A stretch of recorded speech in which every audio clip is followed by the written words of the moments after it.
सारा काम जो है वो वॉलेंट्री बेसिस पे। अब सवाल एक ये भी बनता है कि इतनी जरूरी स्कीम में आप औरतों को, जो कि आपको ऑलरेडी पता है सस्ते श्रम का, चीप लेबर का एक सोर्स है, आप औरतों को किन्हीं भी वर्किंग कंडीशंस में काम करने के लिए मजबूर कर सकते हैं, क्योंकि वो ज्यादा आरक्षित है, वल्नरेबल सेक्शन है सोसाइटी का। और खास तौर पर इस ICDS स्कीम में ये हो रहा है कि वो तलाशते हैं ऐसी औरतें जो डिपेंडेंट हो, जो किसी ना किसी तरीके से सिंगल मदर हो या विडो हो या डिवोर्सी हो, वो ये ढूंढते हैं। किसी को लग सकता है शायद इसलिए ढूंढते हैं कि उनको औरतों की फिक्र है, नहीं, इसलिए नहीं, क्योंकि उनको पता है कि इनकी बार्गेनिंग पावर किसी से भी ज्यादा कम है। वो उतना रैडिकली किसी भी चीज को उठाने में डरेंगी, क्योंकि उनको पता है कि वो अकेली ब्रेड विनर है और समस्या आ जाएगी अगर वो किसी भी तरीके से आवाज उठाएंगी अपने हकों के लिए। तो ये लंबे समय से ये जो स्कीम चल रही है इसमें ये हो रहा है। अब धीरे धीरे सरकार ने क्या किया है, सरकार ने वर्कलोड बढ़ाना शुरू किया है। किसी को लग सकता है कि अच्छा आंगनवाड़ी काम ही क्या करती है, आपको बच्चों को देखना है, माओ को देखना है, ये कोई ऐसा काम नहीं है जो आपको जिसके लिए परमानेंट लेबर फोर्स की जरूरत हो। लेकिन नहीं, सवाल ये है कि इनसे वो सारे काम भी करवाए जाते हैं जो आंगनवाड़ी की स्कीम के मैंडेट में आते ही नहीं, चाहे वो आधार का काम हो, चाहे वो सेंसस का काम हो, चाहे वो इस वक्त कोविड पैंडेमिक में वैक्सीनेशन की लिस्ट बनाने का काम हो, फिर PMMVY स्कीम है, मातृ वंदना योजना सरकार की स्कीम है, उसको लागू करने का काम हो, पेंशन के जो बेनिफिशियरीज है उनकी लिस्ट बनाने का काम हो, ये सारे काम इनको करने पड़ते हैं। और सबसे बड़ा काम इलेक्शंस में, सारा इलेक्शंस का जो नीचे का काम है BLO इन्हीं में से बनाए जाते हैं। यहाँ तक कि चुनावी पार्टी अपने कैनवसिंग में आंगनवाड़ी का इस्तेमाल करती है और ये लंबे समय से होते हैं। हमारी यूनियन का, Delhi state anganwadi workers and helpers union का साफ मानना है आंगनवाड़ी की पूरी योजना ICDS स्कीम एक स्कैम है, एक घोटाला है, एक धांधली है जो 1975 से चली आ रही है। और इसमें किसी भी झंडे की पार्टी, किसी भी नीति, किसी भी रंग की पार्टी आ जाए, ये धांधली है, ये जो इतना बड़ा भ्रष्ट आचार है, ये जो करप्ट प्रैक्टिसेस चल रही है, ये आज की देन नहीं है, बहुत समय से चल रही है। अब सरकारों को ये भी पता है कि ये वो लोग हैं जिनकी कम्युनिटी में पकड़ है, ये जाते हैं डायरेक्टली, इनका कांटेक्ट है लोगों से, तो ये उनके लिए एक तरीके से इंडिस्पेंसेबल भी है, जरूरी भी है। सरकारें इनके बगैर काम भी नहीं कर सकती, क्योंकि ये रग रग से वाकिफ है अपने इलाकों की, मतलब ये आप कह सकते हो ये लाइफलाइन है किसी भी इलाके की। और ये दिल्ली में 95 प्रोजेक्ट्स है, तो आप समझो कि 95 प्रोजेक्ट्स में जहां जहां पर दूर दराज के रिमोट इलाके, मतलब हो सकता है बहुत से लोगों ने उनके नाम भी नहीं सुने हो, वहां पर सेंटर्स हैं और वहां पर ये जाती हैं। और सरकारों को पता है इनकी पहुंच वहां तक है जहां तक आमतौर पे सरकारी मशीनरी की भी नहीं होती है, लेकिन क्योंकि ये इनफॉर्मल स्टेट मशीनरी का पार्ट बना दी जाती है। अब सरकारों को जो नीतियां बनानी है, सारा डेटा तो यही जुटा के दे रही है, सेंसस के आधार पे सारा काम होता है, सारा सेंसस का डेटा ये कलेक्ट कर रही है, ये तो जानवरों तक के सर्वे कर रही है, तो सरकारों के पास जो जानवरों की भी रिपोर्ट जा रही है वो ये इकट्ठा कर रही है। लेकिन जिस हालात में काम हो रहे हैं वो तो बाद में सवाल जवाब में भी बहुत सारी जो आंगनवाड़ी के वर्कर्स हेल्पर्स हैं वो भी इसको क्लियर कर सकते हैं। ये जिन हालातों में काम हो रहे हैं वो सब ह्यूमन है, वो इंसानों के लायक कार्य स्थितियां नहीं है।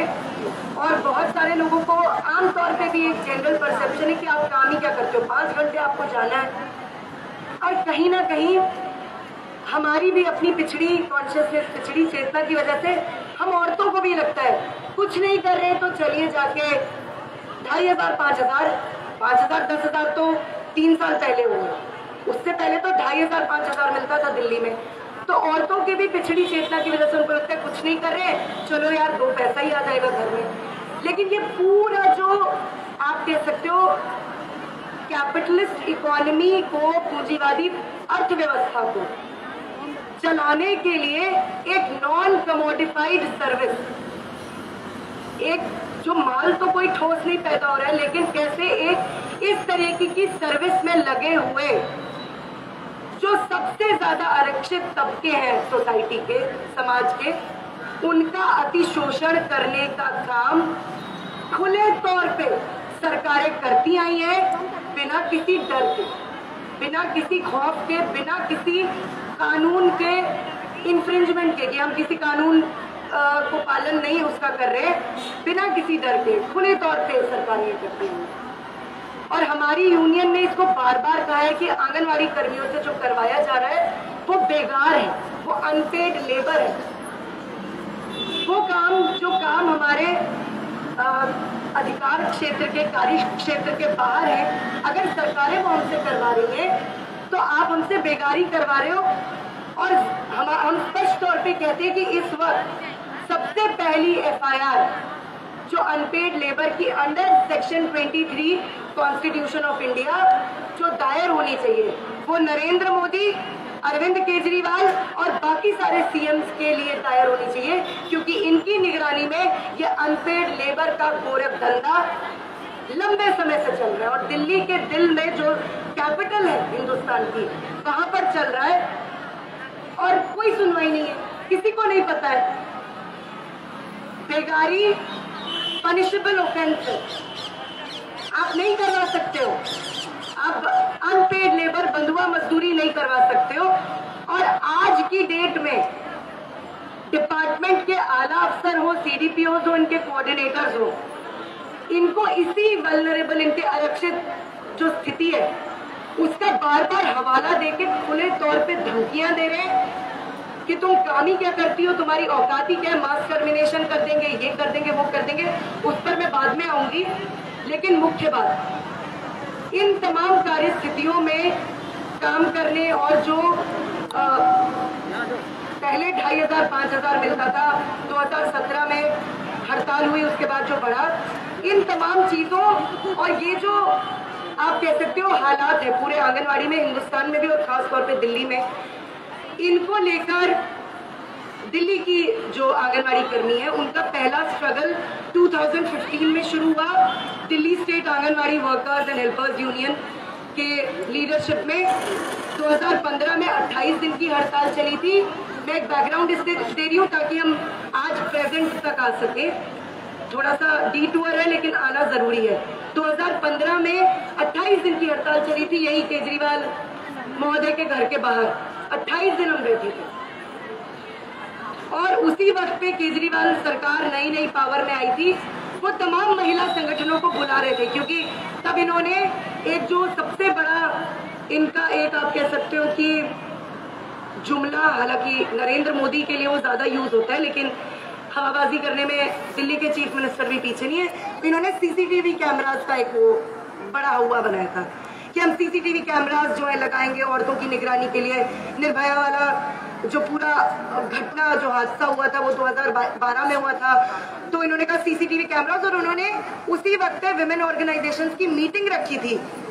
हमारी यूनियन भी एक विमेन ऑर्गेनाइजेशन थी, औरतों की यूनियन थी, सिर्फ हम इन्वाइटेड नहीं थे। लेकिन उसके बाद हड़ताल 28 दिन चली, उसका प्रेशर बना, तब जाके इन्होंने एक डेलीगेशन बुलाया। उस डेलीगेशन में मैं खुद थी और हमसे एक रिटर्न समझौता किया यूनियन के लेटर हेड पे। लेकिन 2 साल तक कुछ भी लागू नहीं हुआ।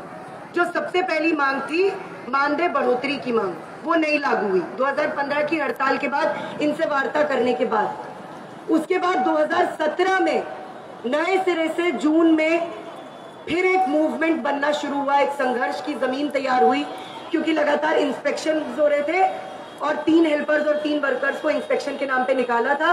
उसके बाद हड़ताल चली 58 दिन, और तब एक democratically constituted union, Delhi state anganwadi workers and helpers union से वार्ता करने से केजरीवाल गवर्नमेंट ने साफ इनकार कर दिया।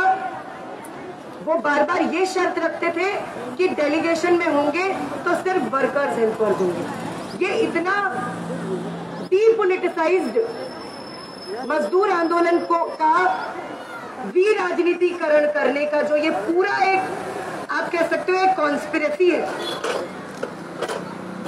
यूनियन को आप मजदूरों के बरक्स खड़ा करते हैं, जैसे यूनियन कोई बाहर की चीज है और वर्कर्स जो है वो कुछ और होते हैं।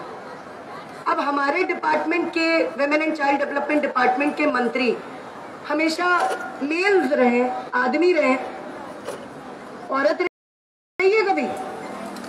कभी नहीं रही। ये तो कोई इशू नहीं रेज करता है कि women and child development department के मंत्री को किसी बच्चे को मंत्री बना दो या किसी स्त्री को मंत्री बना दो। मंत्री तो वहां के पुरुष बनते हैं। अभी भी राजेंद्र पाल गौतम जी हमारे मंत्री, उससे पहले मनीष सिसोदिया थे। ये इशू कोई नहीं बनाता है।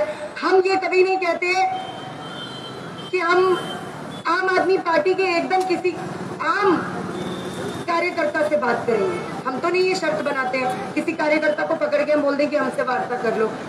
हम भी जो डेमोक्रेटिकली बनी हुई सरकार है, चुनी हुई सरकार है, उसके नुमाइंदे से बात करते हैं। तो सरकार क्यों ये शर्त रखती है ये समझना जरूरी है, क्योंकि आप इसी तरीके से वर्कर्स के स्ट्रगल्स को डीलेजिटिमाइज करते हो। उनको आप कह सकते हो कि आप उनको गलत साबित, गैर जायज साबित करने के लिए आप ये करते हो कि हम यूनियन से बात नहीं करेंगे। यूनियन और कुछ नहीं है, ये है जो यहाँ बैठे हैं। और इलेक्टेड लीडरशिप होती है वो आप नहीं डिसाइड करेंगे। और इस बार भी मैं ये बात क्यों ला रही हूँ, क्योंकि इस बार भी इस सरकार की यही मंशा है। मैं बताना चाहती हूँ, मैंने इंडियन एक्सप्रेस की, वो इंडियन एक्सप्रेस के यहाँ पत्रकार आए होंगे तो उनसे भी मैं पूछूंगी पर्सनली। इंडियन एक्सप्रेस में कल की शायद वो रिपोर्ट है जिसमें women and child development department के एक ऑफिशियल ने कहा है कि हम बात करने के लिए तैयार हैं, हम वर्कर्स से बात करेंगे, हम इस महीने के एंड तक बात करेंगे। और हमने उनको कन्वे कर दिया है। क्या हमें यहाँ पे कोई कम्युनिकेशन मिला है? हमें कोई कम्युनिकेशन नहीं मिला है। किनसे बात हुई इनकी? और आप वर्कर से बात करोगे, आप यूनियन के चुने हुए डेलीगेशन से बात करोगे। हमें पता है 2017 में मनीष सिसोदिया ने, जो कि खुले तौर पे तानाशाही चलाते हैं, एक डेलीगेशन गया था वर्कर्स का मिलने के लिए, और तब इन्होंने किस तरीके से इंटिमिडेट किया था लोगों से, उनके प्रोजेक्ट्स पूछ के, उनके नाम पूछ के कि तुम किस प्रोजेक्ट में हो, तुम अपना नाम बताओ, तुम किस प्रोजेक्ट में हो, तुम यहाँ बात करने आई हो। आप उनको इंटिमिडेट करोगे, हमें पता नहीं है आप क्या करते हो। और बहुत ही शर्म की बात है, एक ऐसी पार्टी जो वैसे तो एनजीओ पॉलिटिक्स के कूड़ेदान पर पैदा हुई है, पूरे सुधारवादी रिफॉर्मिस्ट, जो आप कह सकते हो कि सबसे जो गई गुजरी लोगों को के डीपोलिटिसाइजेशन की पूरी राजनीति रिफॉर्मिज्म, क्योंकि उसके कूड़ेदान पे पैदा हुई आम आदमी पार्टी की पूरी राजनीति। लेकिन ये भी तो धरने आंदोलन करके यहाँ तक आए हैं ना। आज ये किसी भी धरने को, आंदोलन को गैर जायज और इल्लीगल साबित कर देते हैं। ये हमें नहीं पता। इनका ये भी क्लेम है कि जो हमारे घर के बाहर इतनी दूर बैठी है ये आंगनवाड़ी की वर्कर्स नहीं है, इनका ये भी दावा है। मैं अपनी बहनों को कहूंगी कि अपने अपने आई कार्ड जरूर बाहर निकाल लें, कई बहनों ने निकाले हुए हैं, ताकि हमारी मीडिया के साथी भी इसको कवर कर सके। प्लीज उन आई कार्ड को ऊपर कीजिए, सारी बहनों से मेरी रिक्वेस्ट है। सभी बहनें आई कार्ड अपने अपने प्रोजेक्ट के आप आई कार्ड जरूर ऊपर करें, लहराएं, दिखाएं कि यहाँ हम 200-500 रुपए में बुलाई गई कोई भीड़ नहीं है। प्रोफाइल करने लायक कोई इन्फो ना ले, जैसे कि तमाम चुनाव पार्टियां अपनी रैलियों में बुलाती हैं, यहाँ हम ICDF में काम करने वाली औरतें प्रोफाइल करवाने लायक कोई इन्फो ना ले फोटो में।